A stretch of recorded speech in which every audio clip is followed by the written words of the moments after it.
The universe was formed 13.8 billion years ago. The Earth was formed 4.5 billion years ago. Life started on this planet around 3.7 billion years ago. The dinosaurs went extinct about 66 million years ago. The first hominin species walked upright 4.4 million years ago. Homo sapiens, the species that I am, and probably you are as well, started around 300,000 years ago. So it took us about 13 billion years to get to the point that we're at now. And now in the last 300 years, we went from railroads to boof carts and gooning. Not only is this time unique based on kind of the exponential changing of the Earth, whereas in the past, it took millions of years for anything to really happen on like an evolutionary standpoint. It's also unique because we are the first animals as Homo sapiens to invent ways of stimulation. Other animals play. A raven can pick up a stick and play with it for 10 minutes, but it can't invent a slot machine.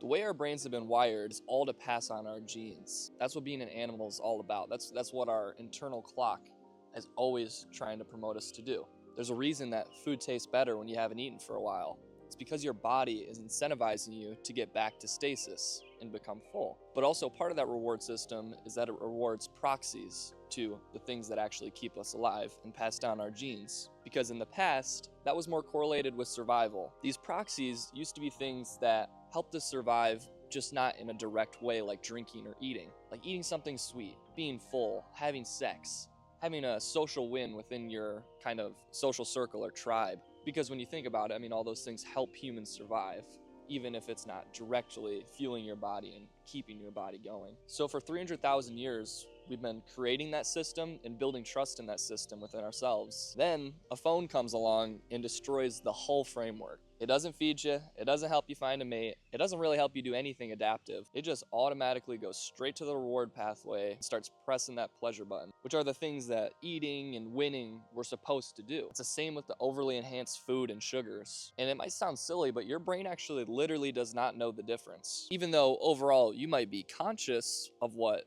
overly enhanced sugar or spending all day on your phone does, your brain can't actually tell the difference. Your brain was built in a world where those rewards were associated with survival, so that over time, your brain built trust that those reward signals were helping you survive. I think it's funny to think how we treat people that avoid these things, like a nun or something, or a monk, and we're like, wow, how do they do it? We're just fascinated by these people that are willing to put down all their vices and live how humans are meant to live, when they're actually doing it the right way. That actually shouldn't be that special that they're able to avoid all these modern vices, but it is. Everyone's guilty of it, I guess, unless you're a nun or something. And that's how I get to the example of the modern American teenager. The teenage brain is built to seek novelty and reward harder than the adult brain. The brain is literally so complex of an organ that it's still building itself until you're 25 years old, which is insane. It takes 25 years for it to develop. And especially when you're a teenager, those effects are amplified because it's changing dramatically year over year. So especially to the teenage brain that's changing so much every year. So you're teaching a brain that's under construction that the reward comes from the shortcut, not the effort. My personal thoughts on this is, I'm 22 years old. I just kind of finished my teenage years, and I've made a lot of life changes since then. When I was a teenager, I was kind of doing all the things I'm making fun of in this video, and it's had big effects on me. I have tried so hard to make changes, and it works. And when I'm really in a radical setting, I'm able to completely shut off all these urges. But once I get back into just day-to-day life in a house, it is so hard for me to avoid stimulus. Whether it's the phone, food not so much, but it used to be a lot more for me. Weed, oh my gosh. Basically what I'm trying to say is, even though I'm kind of a more well-rounded adult now, the leftover legacy of me abusing stimulus when I was a teenager, it's still around. So here's the kid that's the most reward hungry out of the whole society, dropped into a world engineered by adults who are trying to abuse that system. Well, if you couldn't tell, it's a different spot. Got a little bit rained out. Check that shit out. Got a fire in here. A little beanbag action. Let's finish the video up. Kind of puts into perspective, we're looking at kids right now and we're being like, oh, well, why? Their reading levels are dropping. They're addicted to screens. They're addicted to sugar. They're addicted to all these different things. It's easy to blame the kids, absolutely, but when we really look at it, it's It's us as adults that are taking advantage of them and playing into that and indoctrinating them from a very young age to essentially be addicts. It's not necessarily the point of the video, but that's all by design. It's all by design that kids are getting hooked while their brains are still developing, and then as they become adults, they keep those addictions.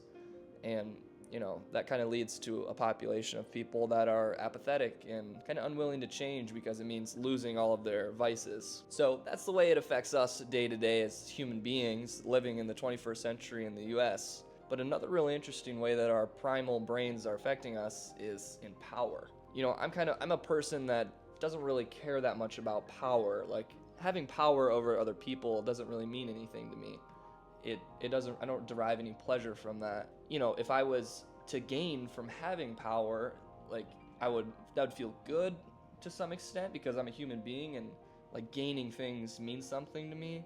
But wielding that power over other people just means nothing to me. It's been confusing and a learning experience my whole life, trying to understand all these people that are making the decisions in life that have dedicated their whole lives to essentially fucking over other people for their own gain. And that, it kind of never seems to be enough. It's a tale as old as time. For the majority of humans' existence, we lived in groups of 50 to 100 people. And the main difference with that group of people is that you had to fit in. If you didn't fit in, you would die because you needed the knowledge of the group. No one person's work could keep them alive. Everyone filled a role and everyone contributed, which is the reason that they're all able to live. And, the difference between life and death when you're a hunter-gatherer is very small. There's very slim margins, so you kind of need to be in a group. And the first thing that I think of with that is that there's not consequences like that anymore. When you do anti-human things in the modern day, there's no, oh, hey, by the way, you're kicked out of the group and now you're gonna starve to death. Those kind of things just don't exist because we don't live in a collective like that. We don't live on the edge of life and death like they did. Say we tried to indict Elon Musk. Guess what? He's gonna hop in a jet and go to a secret bunker in the Arctic Circle. And by the way, he's gonna control the whole process, so it's never gonna happen anyway. So it's just a completely different vibe. We can't really leverage the same consequences on a bad actor. Whereas in the past, you just kick them out of the group. That's fucking it. You're gonna die. Sorry, man. And it made people connected to that community. If all you've ever known is these 50 to 100 people or even smaller, then it's like, why? I'm not gonna fuck them over. That's like, this is my whole life right here. Like, if they die, then I have nothing tying me to this world. This group of people is my world. Where now what we see is we kind of live in a land of individuals, and everybody's just kind of trying to fight and scrap their way to being on top of other people through means of status and money and like control of resources. Someone doesn't feel bad about scamming someone across the country because at the end of the day, they're so disconnected from that. It just doesn't really matter. However, humans have always desired status. That's, these hunter-gatherers weren't just living in an egalitarian like heaven or something. Having a more respected status within your tribe, that still came with benefits, that came with security. And that's really what it's all about for humans. It's about having security and autonomy over your daily life. And with that, when the stakes are so high and a conflict would break out, if one tribe gets control of one river or something, that could be life and death. That could be the last food source to kind of tip everything over to where there's not enough anymore. So, when people say tribalism and us versus them and stuff, it all comes from this. For 300,000 years, it literally was us versus them. If you were on the wrong side of a conflict, you were literally just gonna die.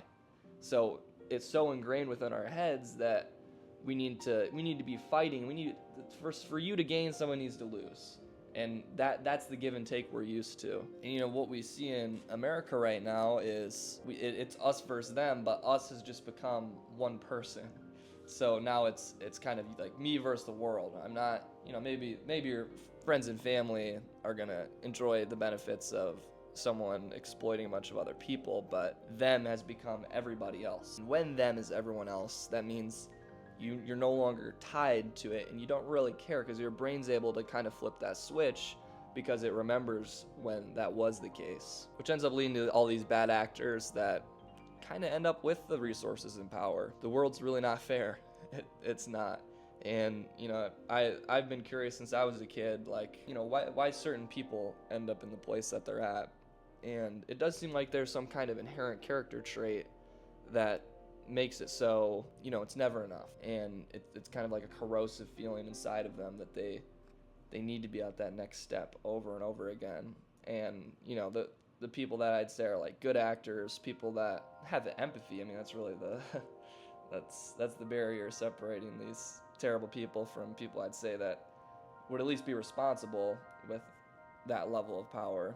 You know, they stop at some point, or maybe they don't stop, but they're not exploitative enough to get to that next level. Or the people that are already in place, kind of, you know, I've heard a lot about that. I'm sure you have too. So anyway, just a quick video today. I thought that was interesting. You know, we're all addicted to the stimulants. That's kind of the first step, and our primal fucked up brain isn't ready for that.